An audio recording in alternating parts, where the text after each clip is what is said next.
Hello, my dear friends. Welcome to Live Prep. Myself, Dr. Gajapati Verma. As I informed you earlier, under the name of Boot Camp, we are providing both revision lectures and also we are conducting test series. And these revision videos are available both on Live Prep app and also on YouTube channel. But test series can be given only through the app. And here we are going with the chapter that is the principles of inheritance and variation. Since it is a bigger chapter, so we are dividing this into two parts, part 1 and part 2. So in the part 1, we are studying up to the pleiotropy. In the part 2, from the chromosomal theory of inheritance until the end of the chapter, we will go through. Okay. And before starting this particular one, I have a suggestion. So whenever we are going through this genetics and biotechnology, the suggested sequence is first go through molecular basis of inheritance, then go through principles of inheritance and variation, then you can go through biotechnology first chapter and then biotechnology second chapter. So this will be a better sequence for you to understand the concept of this genetics and biotechnology. Clear? So that's why, so already we made the videos on molecular basis of inheritance. So those who have not watched that one, so better go through that one first so that you may get some clarity regarding the gene and all, so that here that concept of gene and alleles we can use in this particular chapter. So it will be very easy for you. That's it. For your easiness only we are suggesting this particular sequence. Nice. And now we are going with this particular chapter, that is principles of inheritance and variation. So in this, from the beginning we are going up to the pleiotropy. And please remember, since it is a revision, we are going little bit quickly, but anyhow, in the regular videos, very nicely and slowly we have covered each and every sentence and word of NCERT. So here also we are trying to complete majority of the information from the NCERT. Clear? Let us quickly start with this. So here in the introduction of the unit, so they have given some information. So there they are talking about the factors. So what will determine the phenotype? So it is the factors. Factors are also called as genes. They are also called as alleles. All these are alternative names. Factors, genes, alleles, all these are alternative names. So please remember this. Actually, Mendel used the term called as factors, and today we are calling them as genes or alleles. Actually, genes and alleles are same only. Don't get confused. I have given the very clear-cut explanation from the NCERT also in the regular lecture. So please go through that. So here, factors represent the genetic base of inheritance. At the gene level, what are needed for the inheritance? What are the basis for inheritance? These are the genes or alleles or factors. So anyhow, Mendel used the term called factors, but today we are calling them as genes or alleles. So in the chapter, in the beginning, they are talking about some important words. Now let us quickly go through this. What is the genetics? So it is the branch of biology that is dealing with both inheritance as well as variation. Not just inheritance, also the variation, how these variations are possible. When we are comparing the offspring with the parents, we are observing so many differences, and these differences are nothing but the variations. So how these variations are possible, so that also we need to study under the genetics. Next one, inheritance. What is the inheritance? It is the process by which characters are passed on from parents to the next generation, that means to the offspring they are going, and this is called as inheritance, and this inheritance is the basis for the heredity. Next one, and variation. What is the variation here? It is the degree by which progeny differs from the parents. That means the differences between the progeny or offspring and their parents is called as the variation. So these are some things that actually we are discussing in this particular chapter. And here they are talking that, so already in the wild populations there are some variations. So people have started so identifying some useful variations, and then they have started utilizing them for development of various breeds in the case of animals, and then some different other types of plant species. In this way, different things that they have developed. So here in the NCERT they have given one example. So from the wild cows, so they got domesticated, and then slowly they have developed a breed. That breed is called as Sahiwal cows, and generally we are observing these in the Punjab. Okay, so this is one NCERT example that you need to remember. Clear? And then directly they are talking about the Gregor Mendel. Before starting about this, they said that the people before the Gregor Mendel, they also know about some variations. So they know that variations are due to some sexual reproduction processes, but they don't know the exact mechanism behind that particular variations. So that's why here they are talking at the scientific basis. So the first scientific basis regarding these variations and inheritance of characters. So all these things were started from the Gregor Mendel onwards. So that's why first we are focusing on the Gregor Mendel, and we consider Gregor Mendel as father of classical genetics or father of genetics. Clear? Father of genetics is Mendel. Father of experimental genetics is Morgan. Father of modern genetics is Bateson. Okay, please remember these names if possible. So now here we are talking that, so Gregor Mendel worked on a plant and it is called as a Pisum sativum, and it is also called as a garden pea plant. Okay, and here he selected total 7 characters. 7 characters he has selected, and here please remember, for each character in the pea plant there are 2 alternative traits. So that's why these are called as contrasting traits or opposing traits. And that too, what Mendel did is he developed pure plants for each and every character. So 1, 2, 3, 4, 5, 6. Likewise, for all the 14 true breeding plants. True breeding plants means they are the pure plants. That means upon self-pollination, every time they will give the same phenotype. They are called as pure plants. So in this way, Mendel developed pure means what? Homozygous plants for all these particular 14 characters. So in this way, 14 true breeding pea plants were developed by the Mendel. That too, as pairs, if we see, for only for one pair they are actually differing. For remaining 6 they are again same. In this way, he developed total 14 plants. For that particular sentence, I gave clear-cut explanation in the regular videos. So if you did not understand that one, so please go through the regular videos. So in this way, he selected total 7 characters, and each character has 2 traits. That's why total 14 traits were studied by the Mendel. Clear? This is what the basic information. And this is the table from the NCRT, and we can easily go through this one. And here, if we clearly observe the NCRT sentences, at some locations they have given alternative names. What are these alternative names? Please remember here. For the flower color, see, please remember in this table, already we have discussed in the regular class. So this first one is the dominant trait, second one is the recessive trait. So in this way, for the stem height, tall is dominant, dwarf is recessive. For the flower color, violet is dominant, white is recessive. But violet, instead of giving violet, they can give it as a purple also. So please remember this. So actually this term purple they gave under the heading of polygenic inheritance. There they are talking about purple is dominant, white is recessive. Likewise they gave, but here they gave violet is dominant. So that's why violet or purple, any of these names they can give as dominant, whereas white is recessive. Please remember this. Regarding the flower position, axial flowers are dominant and terminal flowers are recessive. Next one, pod shape. Here inflated. For the inflated, they may give it as a full. Please remember this name was also given in NCERT, so please remember this. Inflated is also called as full, whereas recessive is constricted. Next one, regarding the pod color, green is dominant, yellow is recessive. Regarding the seed shape, round is also called as smooth. Please remember this. These are all things that they have given in NCERT. So please remember this. Or else better in the NCERT textbook itself, here itself you please write. That will be better for you. So here round is also called as smooth, that is dominant, whereas wrinkled is recessive. Next one, seed color. Yellow is dominant, green is recessive. Now here in the analysis, in the regular classes, we did a very good analysis. So how many characters are related to flower? How many characters are related to the color? How many characters are related to the seed? How many characters are related to the pod? And in these traits, if you are observing, how many are related to the, out of 14, how many are related to the colors? Yes or no? And how many are related to green color? How many are related to yellow color? Likewise, different analyses actually we made in the regular classes, so that you please recollect all those particular informations, because there is a chance of asking so many questions. And also you need to remember these alternative names also. You need to remember. So in this way it is very important. So in this way Mendel started his experiments on these characters. And then in the NCRT, in the form of a diagram, they have given the experimental procedure. So what we need to understand from this experimental procedure, in the Mendel's experiment, what he did is, he took one parental plant that is homozygous. Homozygous means pure for a dominant trait. And other one is also homozygous, but it is for recessive trait. So in this way, two opposite characters were taken. So both of them are homozygous only, but one is dominant, other one is recessive. In this way he has taken.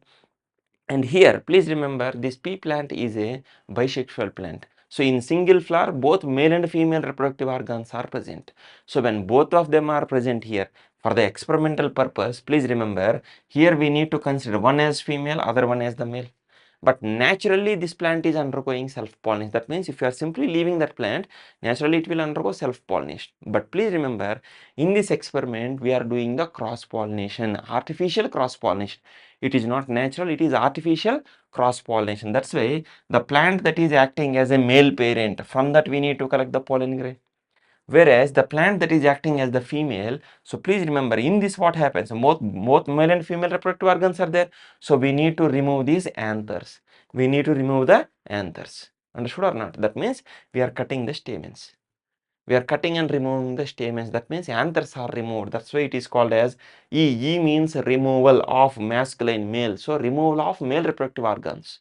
That's why it is emasculation. So that now this particular flower will be acting as a female parent.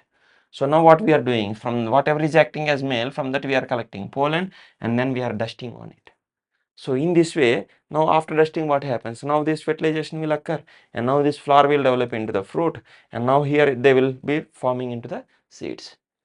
So now these are when we are growing these particular ones, now we will get the F1 generation plants.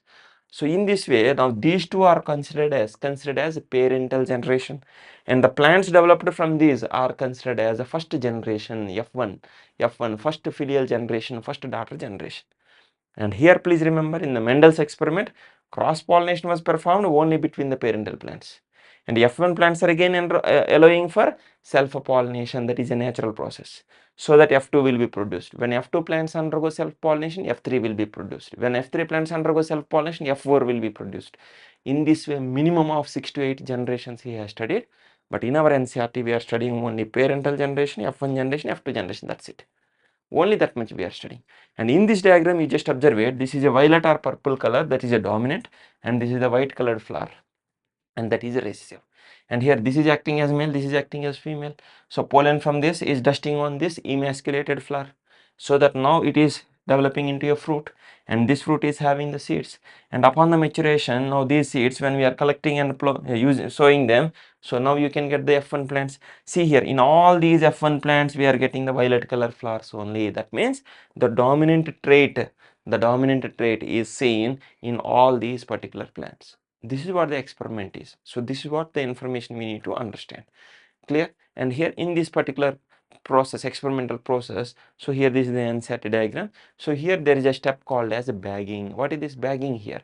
So please remember why we are doing this bagging. Actually regarding this they have not mentioned in NCERT, but I am telling you, so please observe this. So we are removing actually these stamens or anthers from this female parent plant. And here at what stage we are doing this?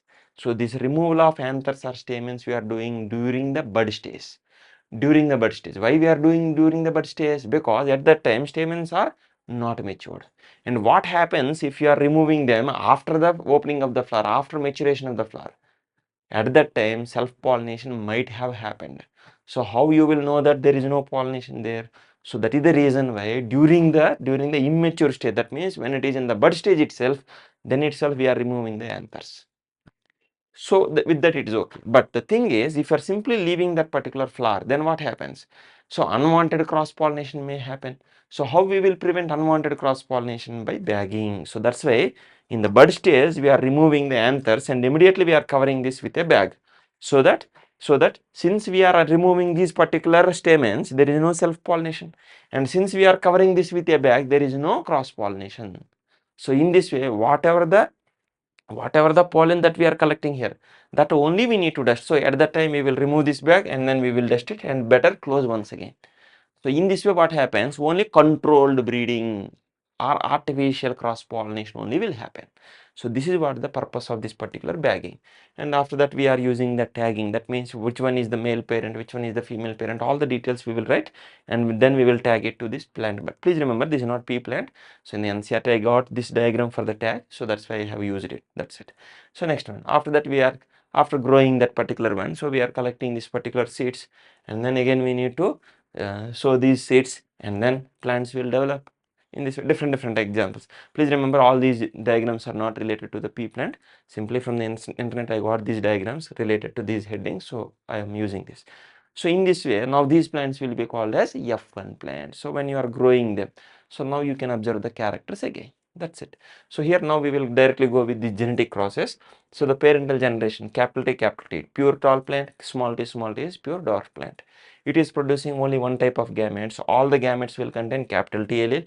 It is also producing only single type of gamete. It is having small t allele. Upon fertilization, so here please remember what is the pollination? It is cross pollination, artificial cross pollination. And here F1 generation plants are having genotype capital T, small t, and all these are tall plants only. And they are producing again two types of gametes, 50% are capital T, 50% are small t. And upon self-pollination means in the same flower, male organs, female organs are present. So again pollination is taking place. So that here in the F2 generation we are getting, phenotypically if you see 3 tall and 1 dwarf is observed. But genotypically if you see 1/4 capital T, 2/4 capital T small t, and 1/4 small t we are observing. So this is what the actual information that we are observing in monohybrid cross. In this particular experiment, the F1 individual is heterozygous. Heterozygous is also called as a hybrid. It is hybrid or heterozygous for how many characters? It is heterozygous for one character. That's why it is called as a monohybrid. And this F1 individual is called monohybrid, and the cross between parental plants which is resulting in the formation of monohybrid is called as a monohybrid cross. So that's why in the NCERT they have given the heading of inheritance of one gene, but generally we call it as monohybrid cross because of this particular reason. Clear? Please observe all these things, don't leave any information. And here the important point is, in the F1 generation all the plants are tall plants, and in the F2 generation we are again obtaining both the parental traits, means both tall and dwarf are present. But please remember, there is no mixing, there is no blending of the traits. What is the meaning of blending of trait? One plant is tall, one plant is short. If blending is there, there should be an intermediate. But are you observing any intermediate here? No. If you are not observing intermediate height, means there is no blending of characters. Please observe this thing. So in the case of Mendel's experiments, there is no blending. And this is just one example where we are talking with respect to plant height. But Mendel performed similar experiments with all the 7 characters, and for all the 7 characters he got exactly the same ratios. Please observe this, and nowhere he observed the blending or mixing of the characters.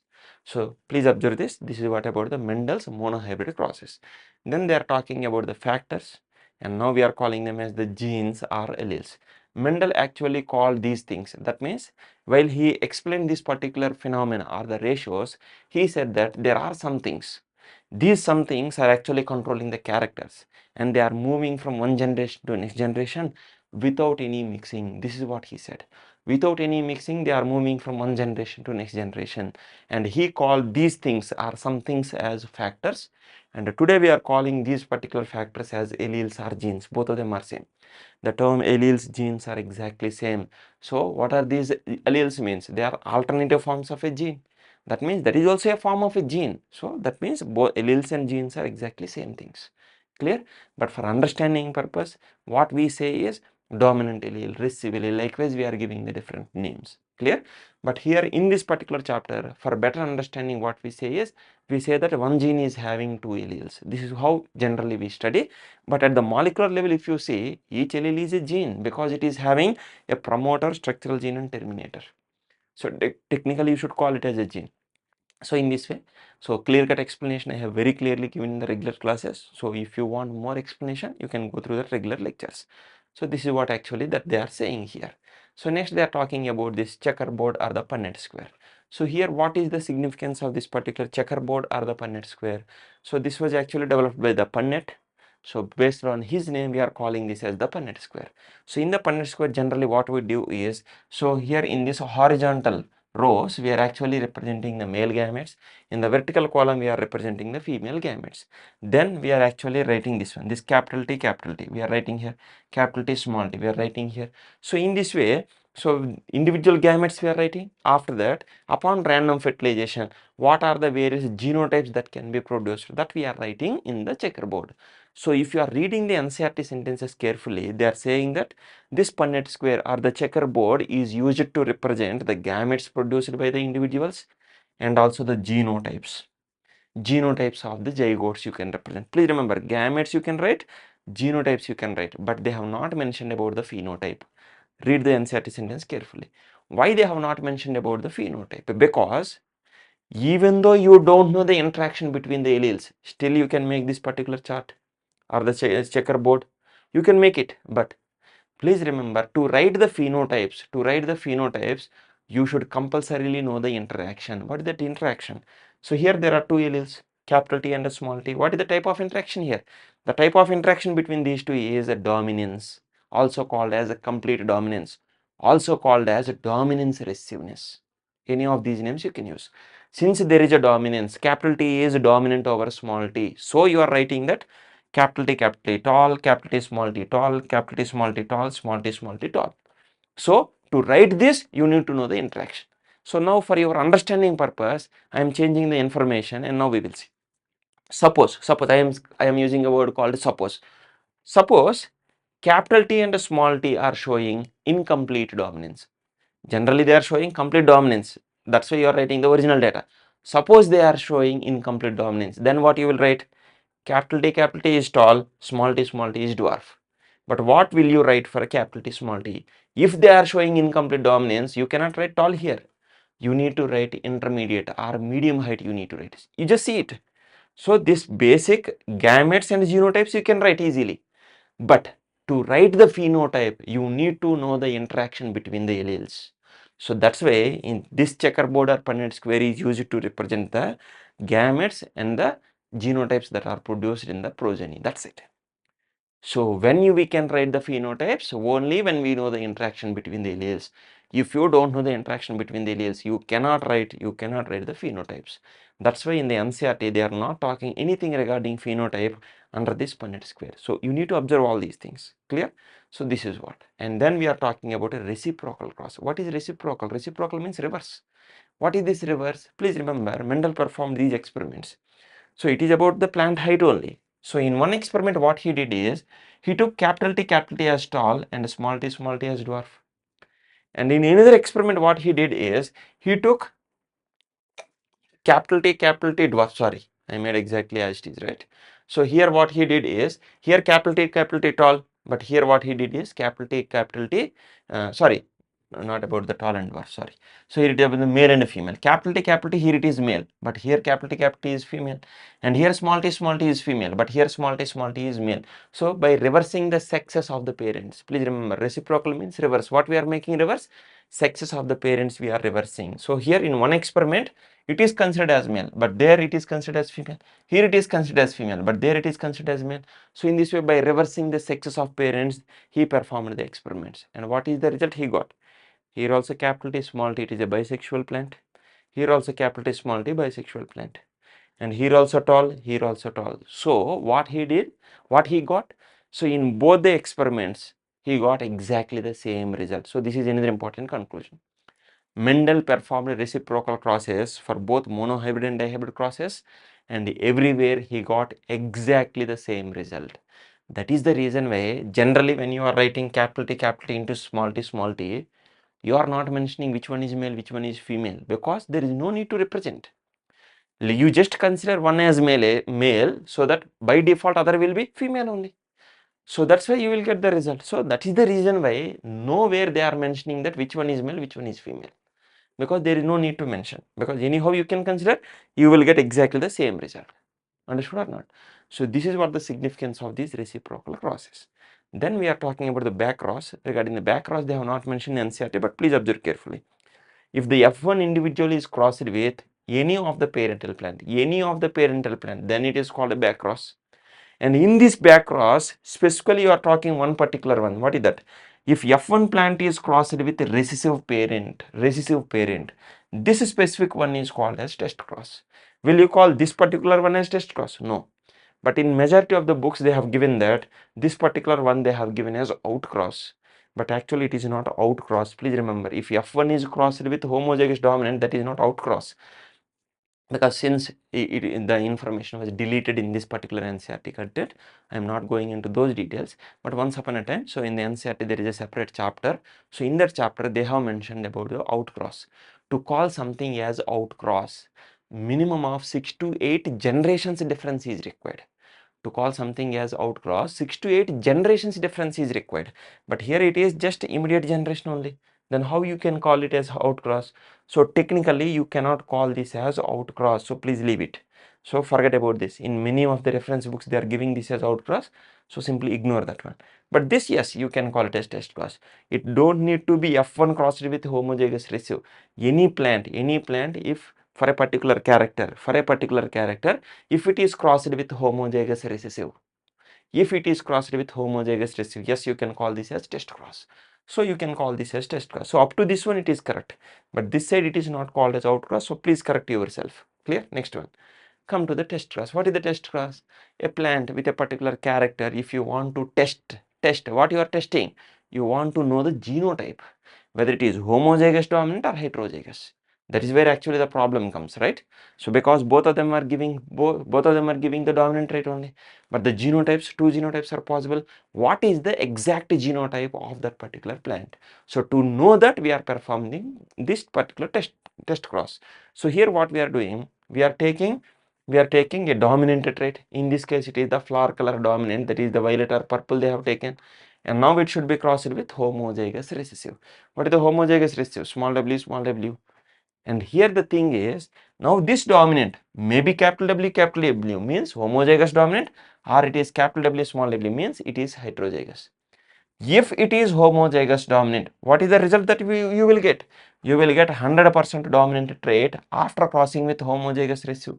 If you are getting 100% dominant trait, then this particular test plant genotype will be compulsorily homozygous dominant. When it is crossed with homozygous recessive, if you are getting 50% dominant trait and 50% recessive trait, in that case the genotype of test plants will be heterozygous. So in this way, the genotype of this particular test plant character or the trait you can decide based on the test cross. So this test cross was first introduced by the Mendel. So he performed test cross for all the dominant trait plants, and based on that he got how many are homozygous, how many are heterozygous. That is the reason why he was able to give that ratio of 1:2:1 in the F2 generation for monohybrid cross. Yes or no? This is what the significance of test cross. Same way this test cross you can use for the plant height also. Let us take a tall plant. You don't know the genotype. It may be capital T, it may be capital T small t. If it is capital T, upon test cross, what is the result you will get? 100% tall plants you will get. If you are getting 100% tall plants, that means it is homozygous dominant. Suppose you are getting 50% tall and 50% recessive, then the genotype of test plant will be heterozygous.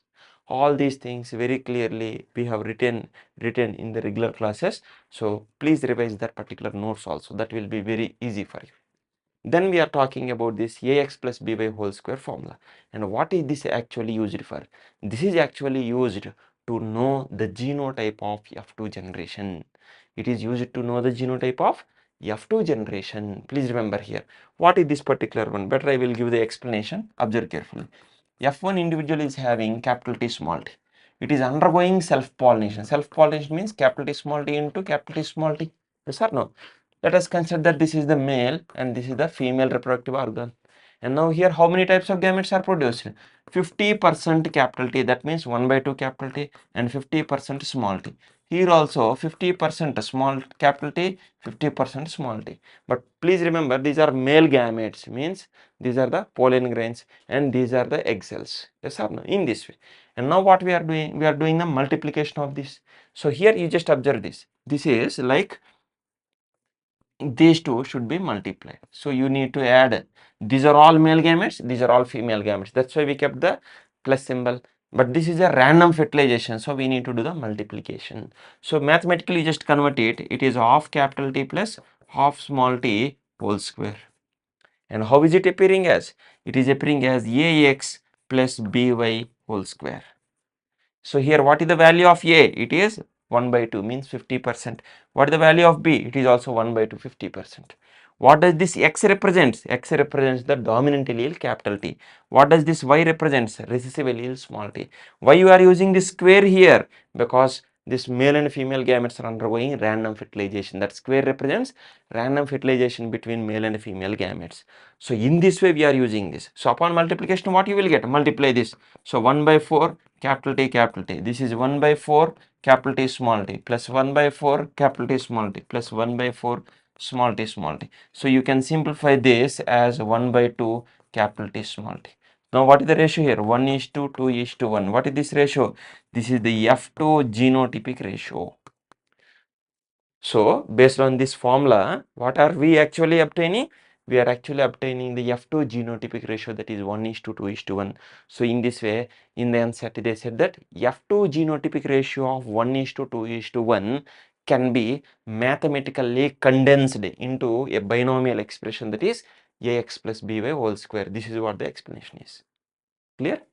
So in this way they are asking. So in this ax plus by whole square, what is this? X represents dominant allele, y represents recessive allele. What are the values of a and b? 1 by 2 each. They can ask in examination. It is from the NCERT, so you should know this. Clear? So anyhow, all these points we have clearly studied in the regular classes. And now we are directly going with the Mendel's dihybrid cross. First let us complete mono and dihybrid crosses. Then we will go with Mendel's laws of inheritance. Okay? Dihybrid cross. In the dihybrid cross, what actually we are doing? We are considering two genes at a time. That means two characters at a time. And here, what are the characters here? Seed shape, whether it is round or wrinkled, and then seed color, whether it is yellow or green. So both at a time we are considering.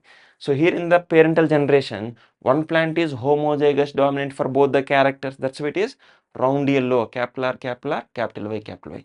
Other one is homozygous recessive for both the characters. So that's why it is a wrinkled green, small y, small r, small r, small y, small y. And here how many types of gametes are produced by this? Only one type. Here how many types of gametes are produced by this? Only one type. So likewise we are performing this experiment. And here the point better, not given in NCERT, but remember this. So here the gene for seed shape is present on chromosome number 7 and seed color is present on chromosome number 1. The ultimate conclusion is these are the two genes present on two different chromosomes. Remember this. I will come up with this particular conclusion later on.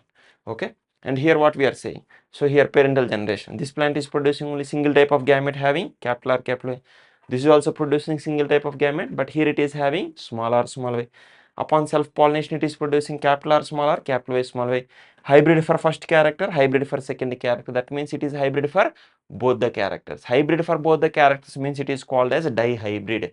F1 individual is dihybrid and the cross between parents is called as dihybrid cross. That's it. So in this way, and again it is undergoing self-pollination. And now here what happens? Now each one, here it is producing 4 male gametes and 4 female gametes, and multiply this. Now we will get this particular checkerboard or the Punnett square. And here we are getting total 4 phenotypes.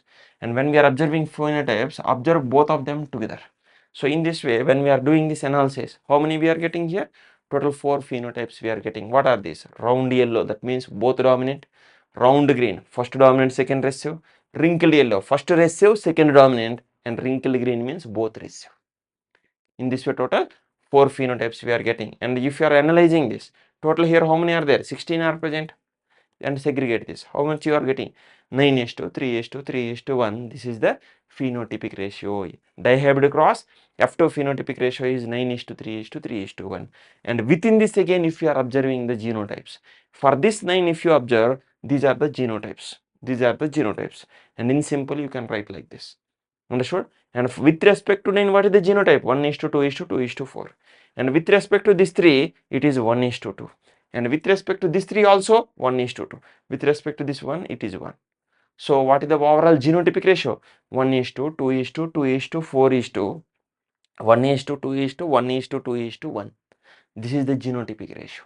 Understood or not? So in this way, F2 phenotypic ratio, F2 genotypic ratio. You need to observe all this. You need to observe all this. So this is how we are actually analyzing this particular information. And after this, what we are doing is, anyhow, this is the value. Then individually we are observing. Even though it is a dihybrid cross, even in the dihybrid cross also, if you observe each character separately, then what you will get? For the seed shape, total 16 we are getting. Out of this, 12 are round and 4 are wrinkled. That means 3 is to 1 ratio. This is what actually we are obtaining in monohybrid cross. And that too, see here. So here, this is how we are getting. So 9 round yellow, 3 round yellow, 3 round green. So overall it is 12 round. And here with respect to wrinkled, 3 wrinkled yellow, 1 wrinkled green. That means overall 4 wrinkled. So that means individually we are getting like a monohybrid cross. Same way for the seed color also, 12 yellow, 4 green we are getting. That means here also we are observing 3:1 ratio. Observe it. And then with respect to genotypic ratio we will see. With respect to seed shape, capital R, capital R, capital R, small r, small r, small r. Here also we are observing 4:8:4. That means 1:2:1 like monohybrid cross. Every time it is like monohybrid cross. With respect to seed color also, capital Y, capital Y, capital Y, small y, small y, small y. Here also 4:8:4. That means 1:2:1 like monohybrid cross. So what are the conclusions here? So here the thing is, even though it is a dihybrid cross, each character is behaving independently like monohybrid cross. That's why to explain these values and to explain this particular phenomena, Mendel proposed law of independent assortment. Yes or no? And here you just analyze this one in the dihybrid phenotype ratio. How exactly we are getting the dihybrid phenotypic ratio? Simply by multiplying individual monohybrid ratios. Monohybrid ratio for first character, monohybrid ratio for second character. Multiply them. You will get the dihybrid phenotypic ratio. And dihybrid genotypic ratio, how you will get it? Write the genotypic ratio for one character, write the genotypic ratio for second character, and then multiply them. You will get the dihybrid genotypic ratio. So in this way, what is the overall conclusion of this? Each character is behaving independently of each other, even though it is a dihybrid cross. That's what I actually explained under the law of independent assortment. But once again, I will tell you under independent assortment. And dihybrid reciprocal cross not mentioned in NCERT, but it is like a regular one. So here this capital R, capital Y is a male, but there it is a female. And here small r, small y is female, but there it is a male. And but the result that is obtained in F1 is exactly same. Upon self-pollination F2, that is also same. So that's why in the Mendel's experiment, whether it is monohybrid cross, dihybrid cross, whatever it is, reciprocal crosses are giving exactly same result. So this is one important point that we need to understand. Next, dihybrid test cross. Like the normal test cross of monohybrid cross, here also we can perform dihybrid test cross to know the genotypes of these plants. But here what you need to take, in the dihybrid test cross you need to take homozygous recessive for both the characters. So that's why, suppose you are talking about the dihybrid, capital R, capital Y, small y. For this one, if you are performing the test cross, so you need to cross with homozygous recessive for both the characters. That means small r, small y. Do it. Write the gametes. 4 gametes are produced here, but this will produce only single gamete. Write it. You are getting all these 4. And all these 4 are having 4 different genotypes, 4 different phenotypes. That's why the question is, what is the genotypic ratio for dihybrid test cross? What is the phenotypic ratio for dihybrid test cross? For both of them it is 1:1:1:1 because genotypic ratio is 1:1:1:1 and the phenotypic ratio is 1:1:1:1. That's it. And not only for this, in the regular classes, we did test cross for each and every genotype. Total 9 different genotypes are possible now. For all the 9 genotypes, we have performed the test cross in the regular class. And please quickly revise that particular notes also, because that is also one very important information, because in the examination question can be asked in any way. And I already told you, simply by looking at the result, you should be able to tell the genotype. How to see that one and how to decide that one, everything I have told you. And if they are asking a particular phenotype, how to decide the phenotypic ratio and what is the proportion of it. And for all these things, logical shortcuts, everything with details we have discussed in the regular class, and quickly revise that particular notes. That will be very helpful for you, and that will save time in the examination even without using pen. And simply by doing calculation in the mind, you can directly get the answer in just fraction of seconds. Okay, so all the logics we have discussed in the notes in the regular classes, so please revise that particular notes. That will be helpful for you. Clear? Now let us quickly go through this one. This is the round, same thing I have written here, 4 different gametes, and this is the double recessive, and this is producing only single type of gamete, and here you are getting 1:1:1:1. That's it. Clear? And next we are talking about the Mendel's principles of inheritance or the laws of inheritance. Till now we studied about the Mendel monohybrid and dihybrid process, and here actually Mendel did not say that these are the laws of inheritance. Simply he gave some conclusions. That's it. But later on, a scientist whose name is the Kurens, he called these conclusions as the principles or the laws of inheritance, and he gave the status of these conclusions as laws of inheritance. That's why we are calling these as Mendel's laws of inheritance. And please remember, here we are following the NCRT. And why I am clearly saying NCRT? Because in higher classes and even on the higher reference books, if you see, these numberings may not match with these particular laws. There they may be giving the different ones, and in the regular class I told about these things, but in the NCRT they have gave like this only. For NEET examination we need to follow this one only. This is the final. This is the final for NEET examination. So here total 3 laws are there. First law is also called as law of dominance, second law is called as law of segregation, and the third law is called as law of independent assortment. So these are the 3 important laws, and out of these 3 laws, first two are proposed. First two were proposed based on monohybrid cross, and the last one was proposed based on the dihybrid cross. You need to remember this information also. Clear? So first we will talk about the Mendel's first law. It is also called as law of dominance. And why actually he proposed this law of dominance? If you understand that logic, you can understand this in just 1 minute. Why he proposed law of dominance? Because see here, F1 individual is heterozygous. Upon self-pollination, it is producing both. F1 individual is having dominant trait. Let us see. F1 individual is having dominant trait, but upon self-pollination, it is able to produce both dominant and recessive. Yes or no? In F2 generation. Here the question is, here this F1 individual is tall, but when he performed the test cross, he came to know that it is a heterozygous. Heterozygous means what? Two different alleles are there. One is dominant allele, other one is recessive allele. The question here is, even though two different alleles are present, why it is expressing only one trait, that is called as tall? Understood the question? You need to know the question and answer. Then only you will understand these particular 3 laws. The question here is, even though F1 individual is having two different alleles, still it is showing only one trait. To explain this, Mendel proposed law of dominance. So what he said, when two different alleles are present, only the dominant allele will express. And the allele that is expressed is called as dominant allele. Even though other allele is present, it is not expressed, and that is called as recessive allele. Understood or not?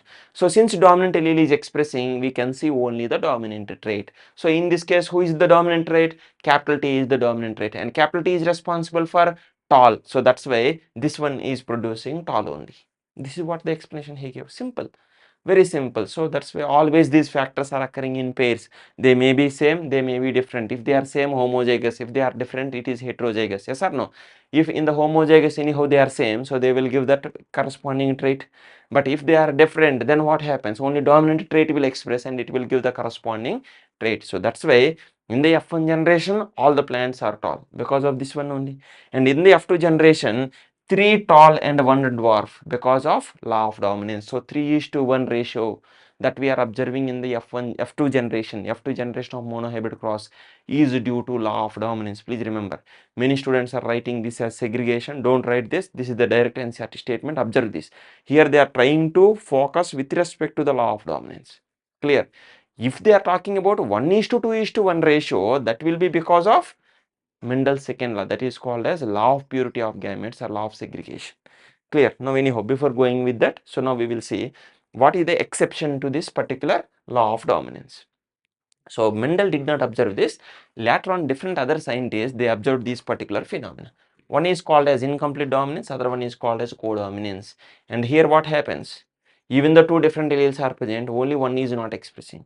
In some cases, incomplete dominance we are observing. In some cases, both of them are expressed. So codominance we are observing. That's why these are exception to Mendel's first law, that is law of dominance.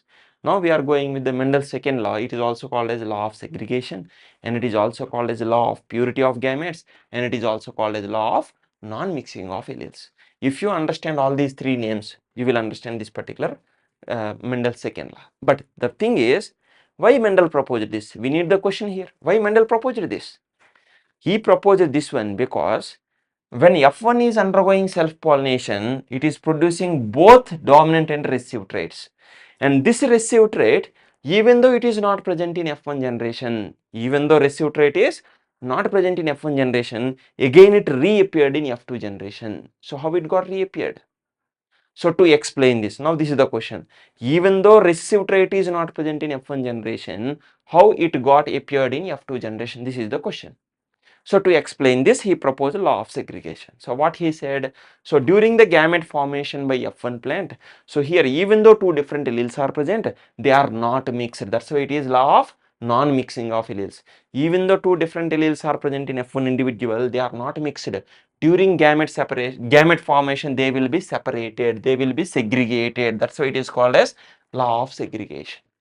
So that each gamete receives only one allele for one gene, only one allele corresponding to one gene. That's why these gametes are pure for the characters that they are having, containing.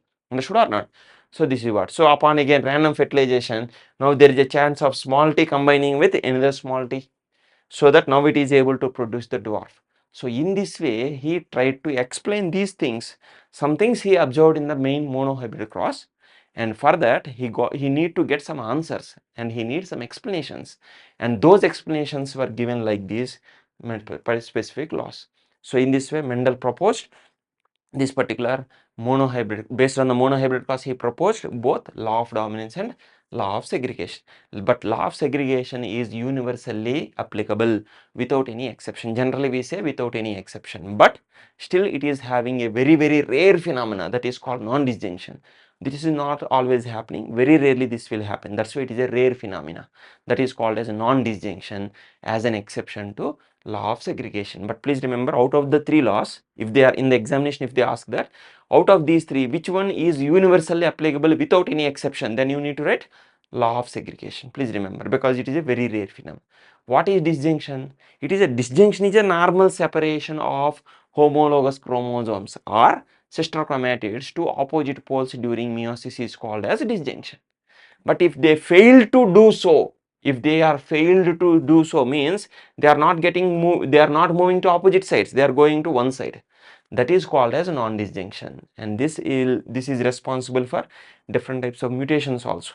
Anyhow, in the part 2 of this particular principles of intensity variation, so there we will study under the mutations, this one once again. Okay, please remember this. So this is the exception. Okay, next one is the Mendel's third law. This is the law of independent assortment. Why he proposed this particular one? Because even though it is, but please remember, this was proposed based on dihybrid cross. Even though it is a dihybrid cross, each gene or each character is behaving independently like a monohybrid cross. So here you can get the dihybrid ratio by multiplying individual monohybrid ratios. Yes or no? So in this way he gave the explanation. So how they are able to show individually? Because they are present, they are located on different locations, so they are not mixed with each other. So even though two characters are considered at the same time, so still they are behaving independently. So that's why it is the law of independent assortment. So it is the independent combination of the alleles.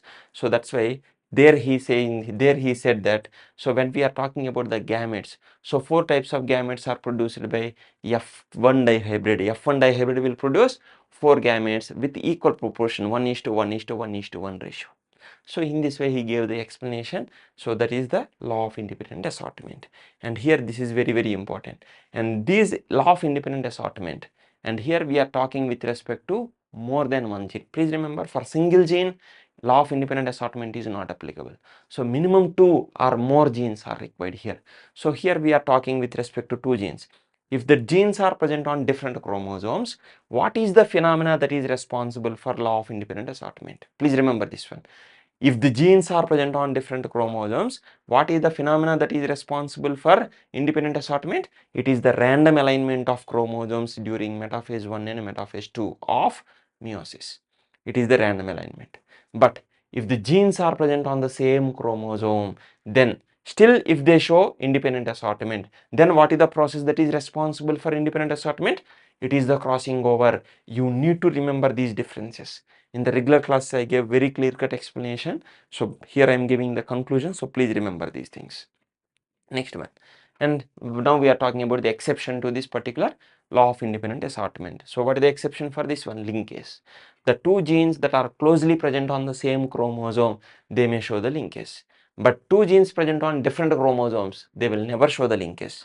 Two genes present on different chromosomes, they will always show independent assortment. but two genes present on same chromosome. Now here you will get two options. If they are closely present, they will show linkage. If they are distantly present, then they will show independent assortment. So this is some important information that we need to remember. Now here, Mendel's first law is the law of dominance. Exceptions are incomplete dominance and codominance. Second law is the law of segregation, and here the rare phenomena, that is non-disjunction, is exception for this. And third law is law of independent assortment, and for this the exception is linkage. Please remember, in the NCERT we are studying all these things. Anyhow, we studied these laws, and now we will focus on these exceptions. Please remember this. And here, out of these three laws, and here for the monohybrid cross, only first two are applicable. But for the dihybrid cross, all the three are applicable. Please remember, here there are two important words. Proposed based on which law? Observe carefully. Law of dominance and law of segregation were proposed based on monohybrid cross, and law of independent assortment was proposed based on dihybrid cross. Proposed based on is a different one. But here I am saying that out of these three, how many are applicable to monohybrid cross? First two are applicable to monohybrid cross, because for independent assortment, more than one gene are required, more than one character are required. So that's why this is not applicable to monohybrid cross. But all the three are applicable to dihybrid cross. Even in the dihybrid cross also you are talking about dominance. Even in the dihybrid cross also we are talking about the segregation. In the dihybrid cross we are talking about the independent assortment. So all these things are applicable to dihybrid cross. So that's why you need to focus on these words also. Please remember, in these questions, words, a small word will directly change the meaning of the particular sentence. That's why you need to first understand the question. Before directly going with the answer, first confirm the question first, and whether you are getting exact meaning or not. Don't interpret it in a wrong way, okay?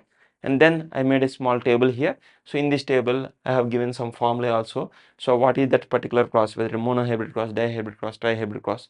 So in that particular one, so in by the F1 individual, how many gametes are produced? In the F2 generation, how many phenotypes we are observing? How many genotypes we are observing? What is the phenotypic ratio? What is the genotypic ratio? Likewise, some information we have written. If we are performing test cross, then what will be the ratio that we are expecting? So all the things I have mentioned here. So in the regular class also I gave with explanation, but here I am simply showing this particular summarized information regarding this particular table. Clear? Then we are talking about the concept of dominance. This is the concept of dominance we are talking, but please remember, actually they have given this particular concept after incomplete dominance. But please remember, this is actually the concept of dominance, so we need to understand this after completion of Mendelian genetics. So since we studied about the Mendel's monohybrid cross, dihybrid cross, and the Mendel's laws, so now we are studying the last part, that is called as law of dominance. With this particular concept, Mendelian genetics will be completed. So now let us quickly go through this. So in the MBA, in the molecular basis of inheritance, in the part 2 lecture, we studied about the mutations. There I told you what is silent mutation, missense and nonsense. Quickly let me tell you, in the silent mutation what happens? Original codon will be mutated to a new codon, but still it codes for the same amino acid. In the missense mutation, original codon is mutated to new codon, but this time it is coding for a different amino acid. In the nonsense mutation, what happens? Original codon is converted to a stop codon. So this is called as nonsense mutation. And why we need this particular information? Because here they are talking about some particular alleles that are produced due to mutation. So suppose there is a normal allele. So please remember, here they are saying that normal allele is considered as dominant allele. Dominant or normal allele is a normal gene. It will produce the normal enzyme. When it is producing normal enzyme, it can convert substrates into the products. And because of these products, you are observing dominant trait. So if the gene or allele is dominant, then you will see dominant trait. How it is possible? Because normal gene is the dominant allele that is producing the normal enzyme, so the substrates can be converted into the products, so we can see the dominant trait. This is the normal information. But if the gene itself is mutated or modified so that it cannot produce the enzyme, if it cannot produce the enzyme, so that's why I have crossed this. If it cannot produce the enzyme, can substrate convert into product? No. If there is no enzyme, there is no product. In this case, what happens? You cannot see the dominant trait. So the other default condition will be what? Recessive trait. You cannot see the dominant trait because there is no product. So that's why you will see other trait. That other trait is nothing but the recessive trait. So in this case, they are focusing on this particular mutation allele, the allele that got mutated or modified. And this allele, because of different types of mutations, it can result in different things. So observe carefully. Even though it is mutated, still it can produce the normal enzyme. How is it possible? You are saying that it is mutated or modified, but how it will still produce the normal enzyme? By the silent mutation. So this information you need to add. In the NCERT they gave only this first part, and now you need to add this particular part. Anyhow, in the regular class I told you to write, so I hope you have written this. Now you just recollect this. So modified allele can produce normal enzyme by what type of mutation? Silent mutation. In the NCERT these two were combinedly given, but I have written separately. Observe carefully. Modified allele can produce less efficient enzyme or non-functional enzyme by what type of mutation? Missense mutation. In the missense, again two types are there, conservative, non-conservative. So anyhow those details are not needed, simply remember this. Less efficient enzyme can be produced by missense mutation, even non-functional enzyme can be produced by missense mutation. So these two are by missense mutation. Last one, there is no enzyme at all. This is by nonsense mutation because stop codon is coming. So in this way, modified allele can produce any of this. And here out of this, now first let us see about the normal enzyme. If normal or less efficient enzyme is produced, if normal or less efficient enzyme is produced, what happens? Still substrates will be converted to products. That means in this case what you will see? Still you will see the dominant trait only. So in that case the modified allele will be considered as equal to dominant allele only. But due to mutation, if non-functional enzyme is produced or there is no enzyme at all, now what happens? Here what happens? Substrates are not converted into products. That means you cannot see the dominant trait. So generally these conditions are corresponding to recessive allele. This is what they have mentioned in the NCERT. This is what the entire paragraph is. So that's why in generally in the majority of the cases these modified or mutated alleles are recessive alleles. But please remember, sometimes they can be codominant or incompletely dominant also. How these alleles are produced? They are also produced by mutation. But in majority of the cases, mutated alleles are recessive alleles. But in some cases, they can be incompletely dominant or codominant. So please remember this particular one. And with that, Mendelian genetics are completed. Now we are going with the non-Mendelian genetics or neo-Mendelian. So modern, little bit modern, because these were not observed by the Mendel. Mendel don't know about these particular things. So later on, different other scientists, they performed experiments and then they concluded that even these things also can happen. Understood or not? So here we are studying about different phenomena. So in that, first we are talking about incomplete dominance. Incomplete dominance is exception to Mendel's first law, that is law of dominance. In the case of incomplete dominance, what happens? In the heterozygous condition, both the alleles are not completely dominant over any other. So no one is completely dominant over other allele. So that's why we are almost getting a mixed type of one. We are getting a mixed type in the case of incomplete dominance. This is what the overall conclusion is. Standard examples are flower color in Antherinum majors. It is also called as dog flower or snapdragon plant. Exactly same colors, everything are exactly applicable for another plant. And here that is the Mirabilis jalapa. Here also the flower color, and this Mirabilis jalapa is also called as 4 o'clock plant because generally the flowers will start blooming in the evening 4 o'clock. That's what. Clear. And this is what the NCERT information is. And here very clearly they have mentioned that, so in the parental generation, if capital red are taken, red colored flowers containing plants are crossed with smaller white flower containing plants. When these two are undergoing cross pollination, in the F1 generation, capital smaller are produced. Actually, if you are applying Mendel genetics, capital smaller should be what? Red. But actually you are not observing red, you are observing the mixing of both of this. When red and white are mixed, what we will get? Pink we are getting. That's why blending we are observing. Blending of phenotype we are observing in this case. Observe carefully. And when it is undergoing self-pollination, now it is producing the genotypes. So genotypic ratio will remain same, 1:2:1. But phenotypes are little bit changed. Red is to pink is to white. So 1:2:1. So 1:2:1 for both phenotype we are observing for incomplete dominance. This is one important example that we need to understand. And then separately in the NCERT, after completion of this blood groups and all, separately they gave this paragraph. But please remember, this information is again linked with incomplete dominance. So I am writing this here. First I will talk about incomplete dominance. Here we are talking about the seed size in Paisam Sataivam. So Paisam Sataivam means P-plant only. Mendel studied 7 characters. Those 7 characters are showing complete dominance. But there are many other characters. They are showing other types of inheritance also. So this is also from the P-plant. But here it is the seed size or starch grain size. You can write this as a seed size or starch grain size.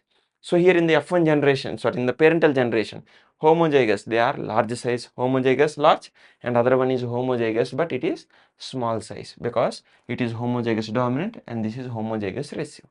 But in the F1 generation, capital B small b, what we are expecting? We are expecting large size, but this is have intermediate size or medium size.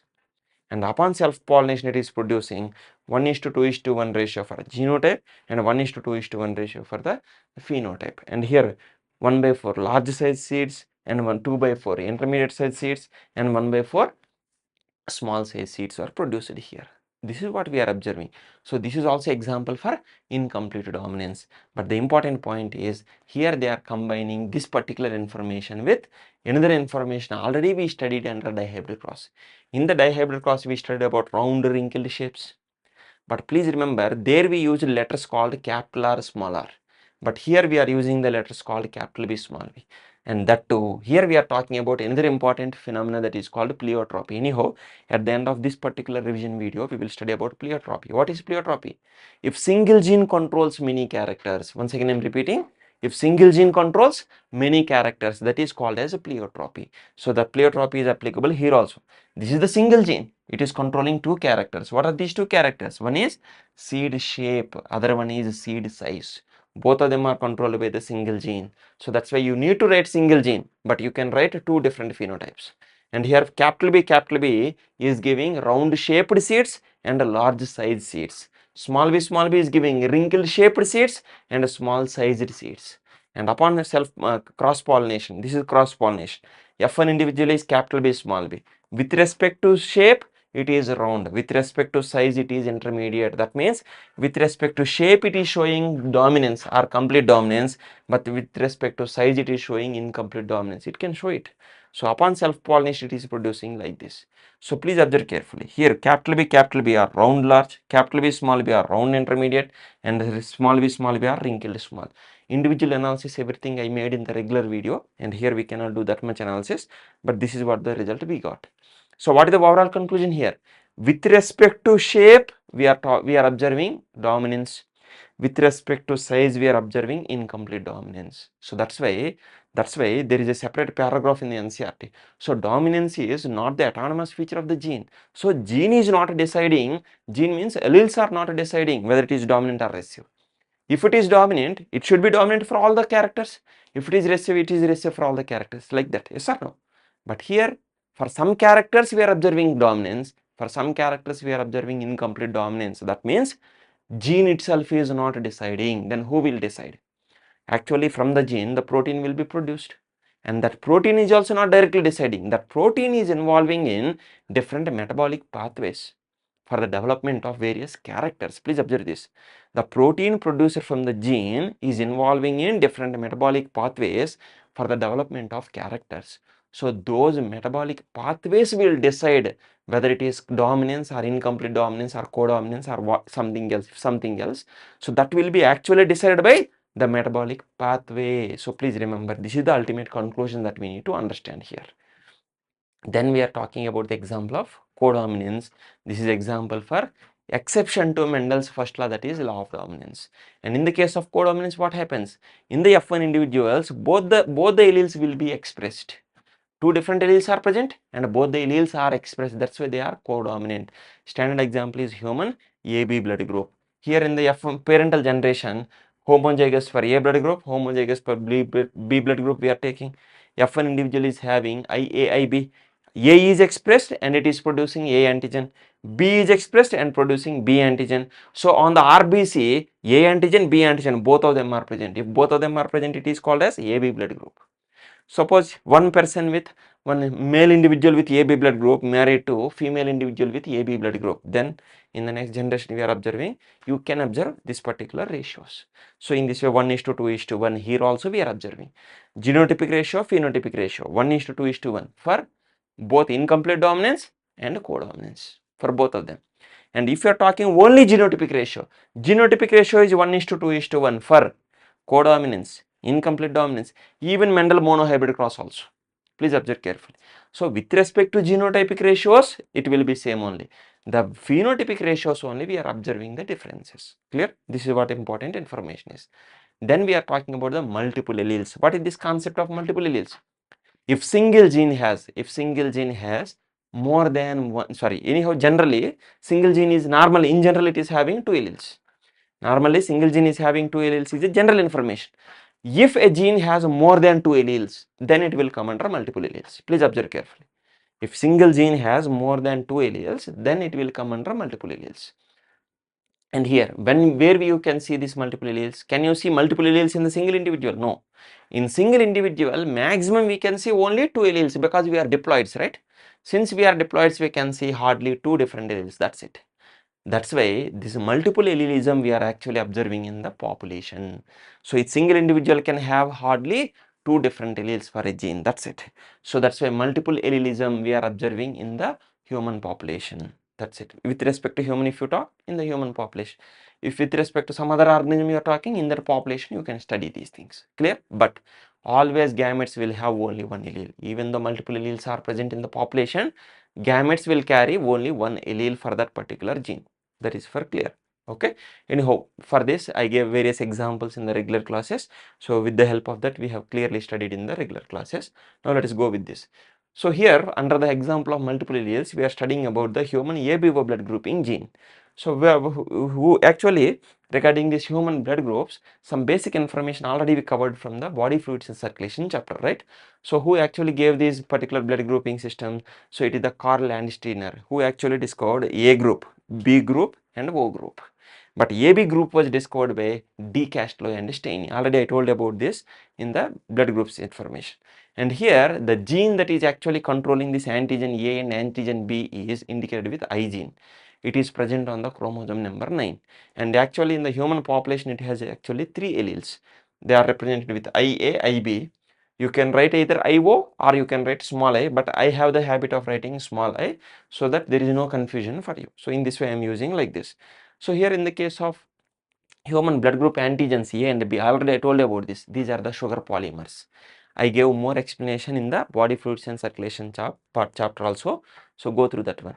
But anyhow, in the regular genetics part also, I gave the clear-cut explanation. So you can go through that information also. Anything you can go through, no problem.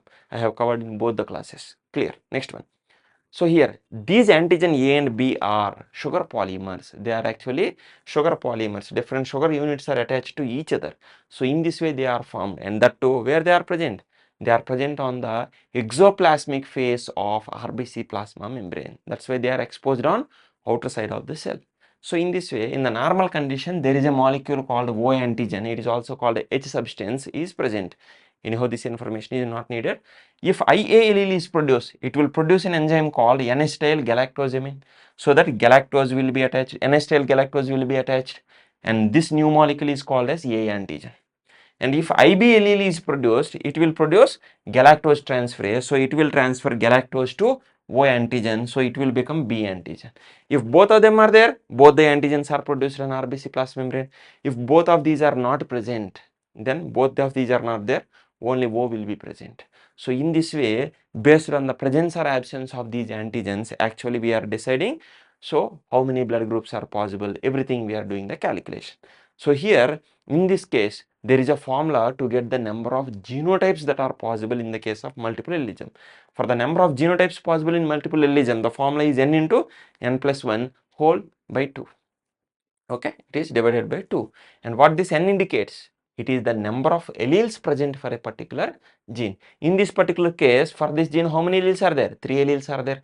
IA, IB, small I. So that's why here we need to substitute 3. 3 into 3 plus 1. So that's why total how many genotypes we will get?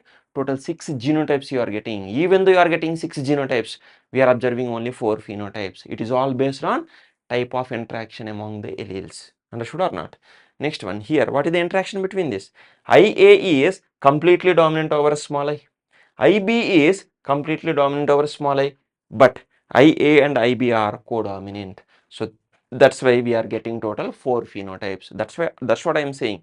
Writing genotypes is easy. but to write the phenotypes, you need to know the interaction among the alleles. If you don't know the interaction among the alleles, then you cannot write the phenotypes. So in this way, total we are writing 4 phenotypes. A blood group has 2 genotypes, B blood group has 2 genotypes, AB has only 1 genotype, O has only 1 genotype. So in this way, total 2 plus 2 plus 2 plus 2, 4 plus 1 plus 1, that means total 6 genotypes, but only 4 phenotypes are present. That's it. Clear?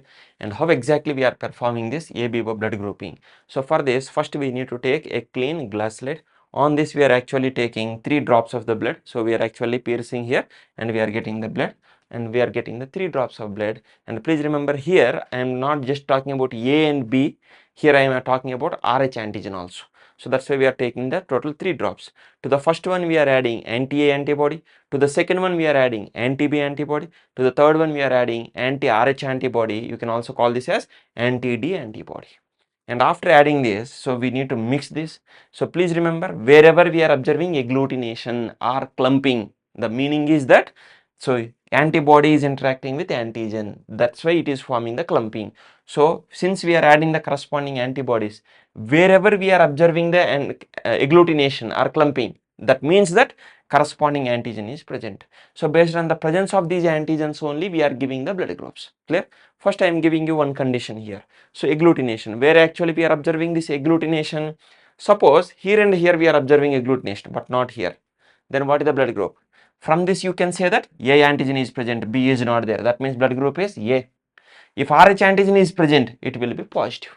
Clear? Next one. Here agglutination is present, but here it is not there. So based on these two, you can say A group. Here agglutination is not there, that's why it is negative. Next one, here agglutination is present here, that means B antigen is there, A is not there, that's why B group. Here it is present, that's why it is B positive. Next one, if it is like this, you can say that it is B negative. Same way here, if agglutination is seen in all the three, that means A and B antigens are present, that's why AB group.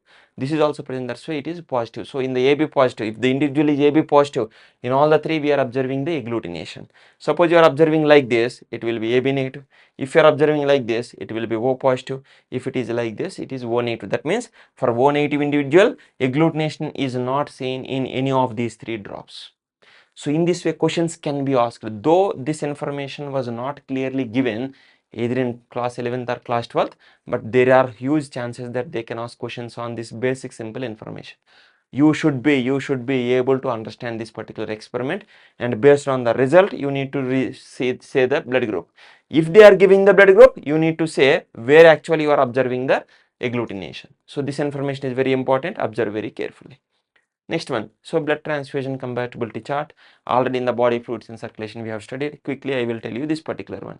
So this is the blood group, and what are the genotypes possible we have written, and what are the antigens on RBC plasma membrane, what are the antibodies in the blood plasma. This point up to this we studied there.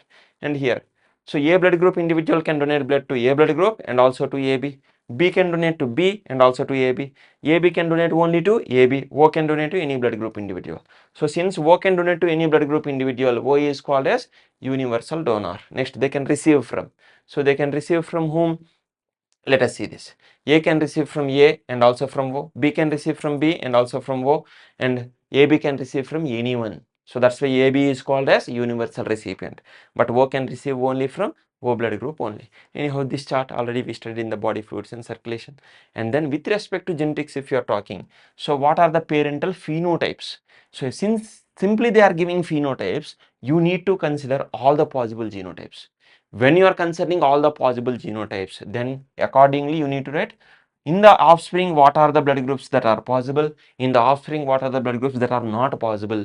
In the regular classes for each and everything we wrote the genotypes, and I gave the very clear cut explanation, and everything we did very clearly in the regular classes. So this is also one more very important table. If you don't know about this particular one, start writing genotypes, all the possible genotypes for each and every cross, and then try to get how exactly you are getting these particular result. You should be, simply by looking at this, you should be able to tell what are possible, what are not possible. Please remember this. That much practice you have to do, because these are very important and common type of questions for the NEET examination. Next one is regarding erythroblastosis fetalis. Original mechanism I have explained in that body fluid, in the body fluids and circulation chapter. So with respect to genetics, if you see, when the father is positive, mother is negative, there is a chance that fetus can be positive.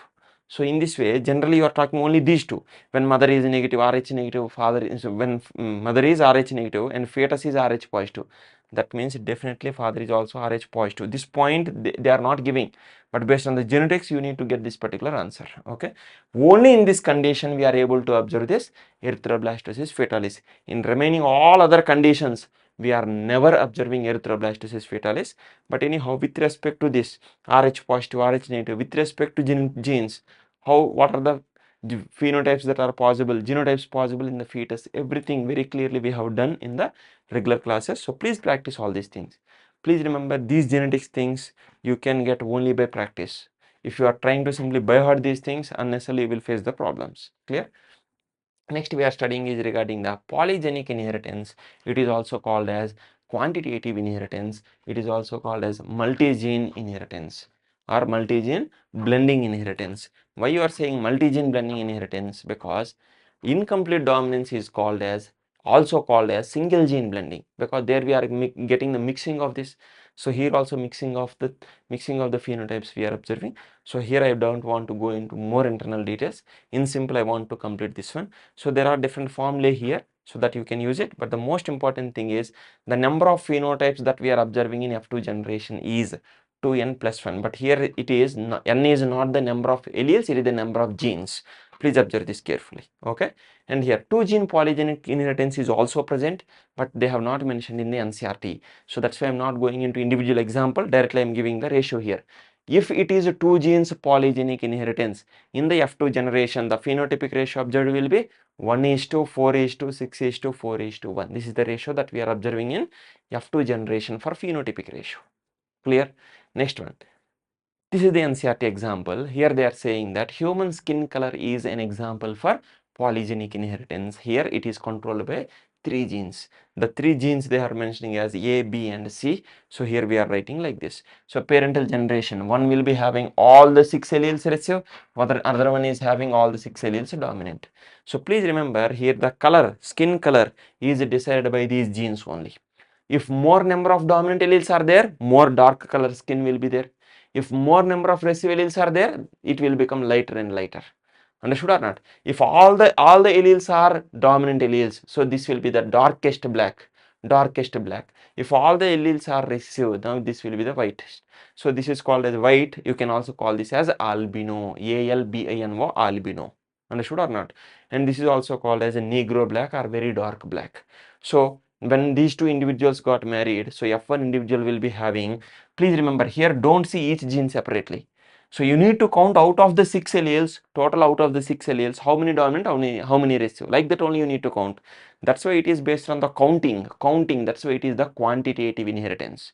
So many genes are involved here, that's why it is polygenic inheritance. And all these will give, based on the number of dominant and recessive, the mixture of all these things will give the trait, that's why it is the blending inheritance. So here 3 dominant, 3 recessive are there. That means exactly half dominant, half recessive are there. So that means the skin color will be intermediate. This is what. And when, so here don't use the term self-pollination, because human individual, right? The pollination self things you should not say. So one male individual, human male having intermediate skin color is married to a female human individual having intermediate skin color. Like that only you need to talk. Then in the F2 generation, these many genotypes are possible. Total 64 we are writing here. So 8 gametes into 8 gametes, 64 we are writing. So divide this. So you will get approximately 27 different genotypes and 8 different, sorry, here we are getting actually 7 different phenotypes, because the formula is 2n plus 1. 2 into n means number of genes 3 are there. So 2 into 3 means 6 plus 1, 7 phenotypes we are getting. And that to all these genotypes we are segregating based on how many dominant alleles, how many recessive alleles. Like this we are actually dividing. And now these will decide what will be the phenotype. If all the 6 are dominant, now it will be the darkest black. If all the 6 are recessive, this will be the lightest. So in this way we are actually dividing this. And now what is the maximum? Maximum we are getting the intermediate. 3 dominant, 3 recessive will be the intermediate. They are the maximum in number. All dominant, all recessive are the least in number. So this is what the information that we need to remember. And here what is the ratio? 1 is to 6 is to 15 is to 20 is to 15 is to 6 is to 1. So at least remember up to the middle 1, 6, 15, 20. Exactly, reverse once again will come 15, 6 and 1. So in this way you need to compulsorily remember these ratios at least with respect to human information. This is what all 6 alleles dominant, it will be dark black. All 6 alleles recessive, it will be lightest. Clear? And you can call this one as albino also. So in this way we are using the different names, and generally the intermediate black 3 dominant 3 recessive is called as mulatto, but please remember don't use the word mulatto. Actually it is a banned word. Okay. Next one, other examples that they have mentioned in NCERT are human height. Different individuals are having different heights. Here also we are observing polygenic inheritance or quantitative inheritance, and human intelligence is also quantitative inheritance. So all the people do not have the same level of IQ levels. So different people are having different intelligence levels, and these are all based on the alleles. These are all based on the alleles, and to some extent by practice we can increase our intelligence, but mainly it is based on the genes. Observe this one. Sorry. Next one is regarding the pleiotropy. So pleiotropy means here what happens? So single gene is controlling many characters. That's it. This is the pleiotropy. Phenomena is called a pleiotropy, and the gene is called as a pleiotropic gene. And the most important example is sickle cell anemia, but they have not mentioned. Sorry, sickle cell anemia was not mentioned under the pleiotropy. They have given it under the diseases, but please remember sickle cell anemia is also an example for pleiotropy. I am not going into the details. Now directly we will go with NCERT example. In the NCERT they are talking about phenylketonuria. Phenylketone compounds are excreted through urine, and phenylketonuria once again given under the disease also. So there also once again we will study. So in the phenylketonuria what happens? Actually it is a metabolic disorder. A metabolic reaction is affected. So normally there is an enzyme called phenylalanine hydroxylase which converts phenylalanine into tyrosine. Now this tyrosine is useful for various other things, generally for the skin color, and also it is used in remaining other things. Not only skin color, hair color, for the color, and also this tyrosine is involved in many other processes. But here what happens is, in the phenylketonuria, the gene is defective, gene is mutated, so that phenylalanine hydroxylase is not produced. If it is not produced, phenylalanine cannot be converted into tyrosine. Instead of this, what happens? Phenylalanine will be accumulated, and now it will be converted into some other compounds like phenylpyruvic acid and other derivatives. And now these will be excess, they will be more present, and now some of these molecules are accumulated within the brain. Once they are accumulated in the brain, what happens? Now the brain development will be decreased, so mental retardation will occur.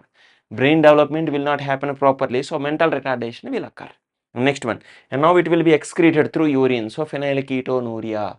And since tyrosine is not produced, what happens? So decreased pigmentation, skin color will be decreased, hair color will be decreased. All these things we are observing.